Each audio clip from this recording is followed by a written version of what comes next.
both customer and competitor orientation can be successfully used to develop innovative products and services. Mm-hmm. So perhaps you could say a little bit about why you disagree with that.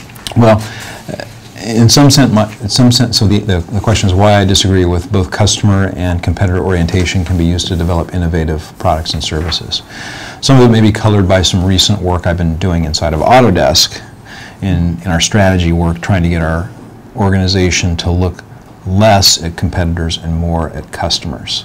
Mm-hmm. And the reason to do that is if you look at competitors, I believe it's backward looking. And you're looking at one level of indirection around what your ultimate goal is, because your ultimate goal is to satisfy a customer need or user need. And if you look at the competitors, what you're doing is you're looking at that user need or customer need through their eyes rather than your own eyes.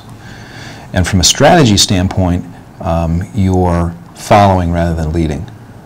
So if you look at, there's a notion we have called competitive separation that we didn't invent, other people invented the term, but the definition of competitive separation is doing something your customers value highly that your competitor cannot or will not do.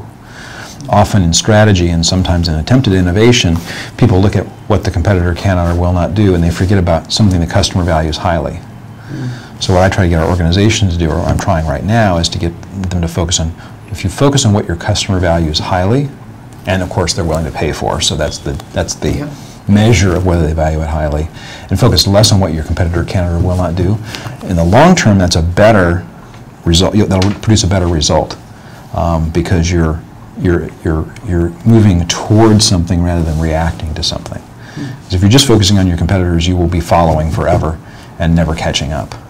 Where if you focus on the customer, there's a much better chance you'll create value that's truly unique and something that your customers care about. So ultimately, the competitors, I think, can be focusing too much on the competitors can be a distraction and a sideshow from the real game, where the real game is satisfying a customer.